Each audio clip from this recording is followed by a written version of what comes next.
एक लड़का था, वह एक लड़की से बेहद मोहब्बत करता था। लड़की भी उससे बहुत मोहब्बत करती थी।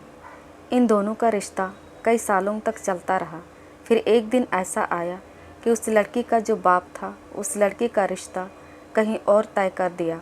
यह बात जब उस लड़के को पता चला जो लड़का उस लड़की से प्यार करता था, तो वह लड़का भागते हुए उस लड़की के पास गया। फिर कहने लगा कि सुनने में आया है तुम्हारा बाप तुम्हारा रिश्ता कहीं और तय कर दिया है, क्या यह बात सच है? तो लड़की ने कहा, हाँ यह बात सच है। तो लड़के ने कहा कि तुम तो मुझसे प्यार करती हो। लड़की ने कहा, करते थे, अब नहीं। मेरा बाप जहाँ मेरा रिश्ता तय कर दिया है, मुझे यह रिश्ता पसंद है और मैं वहीं शादी करना चाहती हूँ, इसलिए तुम मुझे भूल जाओ। यह बात सुनने के बाद उस लड़के का दिल पूरी तरह से टूट गया। उसे समझ नहीं आ रहा था कि क्या करूं, क्या ना करूं। फिर वह लड़का वहां से अपने घर चला गया। वह घर में जाकर बहुत रोता रहा, सोचता रहा कि जिस पर मैं इतने सालों से विश्वास करता था, जिसे मैं अपनी जान से भी ज़्यादा चाहता था, आज उसी ने मेरा साथ छोड़ दिया। आज उसी ने मेरे साथ दगा किया। उसे समझ नहीं आ रहा था कि क्या करूं, क्या ना करूं। वह पूरी तरह से पागल जैसा हो गया था। वह लड़का सोचने लगा कि जिसके सहारे मैं जी रहा था उन्होंने तो मेरा साथ ही छोड़ दिया। अब तो ज़िंदगी जीने का कोई सहारा ही नहीं बचा। अब ज़िंदगी जीने का कोई मकसद ही नहीं बचा। इसलिए या तो सुसाइड कर लूँगा या अपने घर से कहीं बहुत दूर चला जाऊँगा और वापस कभी नहीं आऊँगा। नहीं रहना मुझे ऐसी जगह पर, ऐसी दुनिया पर। उन्होंने अपना सारा सामान अपने बैग में पैक किया और घर में बिना किसी को बताए वह निकल पड़ा। फिर रास्ते में वह बस पकड़ा और रेलवे स्टेशन चला गया।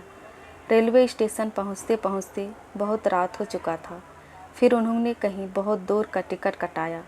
ट्रेन आने में अभी कुछ समय बाकी था, तो उन्होंने सोचा कि अभी कुछ समय प्लेटफॉर्म पर आराम कर लेता हूँ।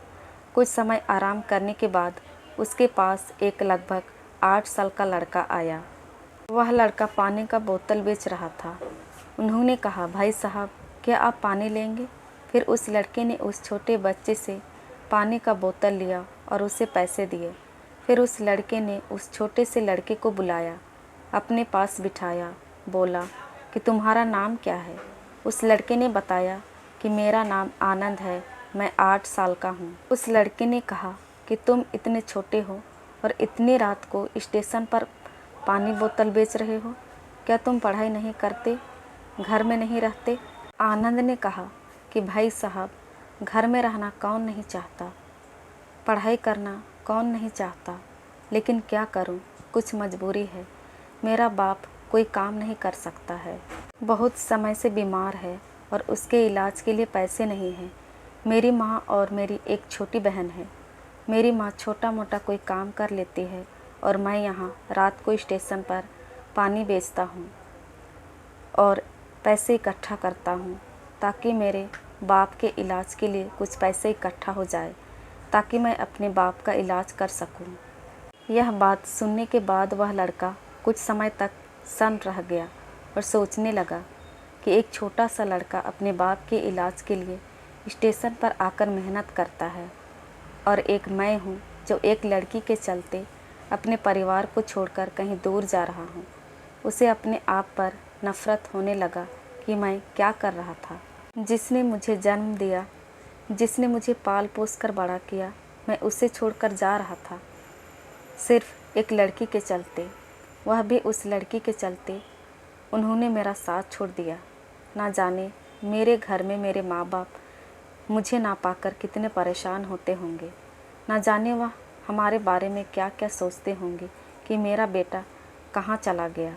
फिर कुछ समय बाद उस छोटे से लड़के ने, जिसका नाम आनंद था, उस लड़के से कहा कि भाई साहब आप कहाँ जा रहे हैं?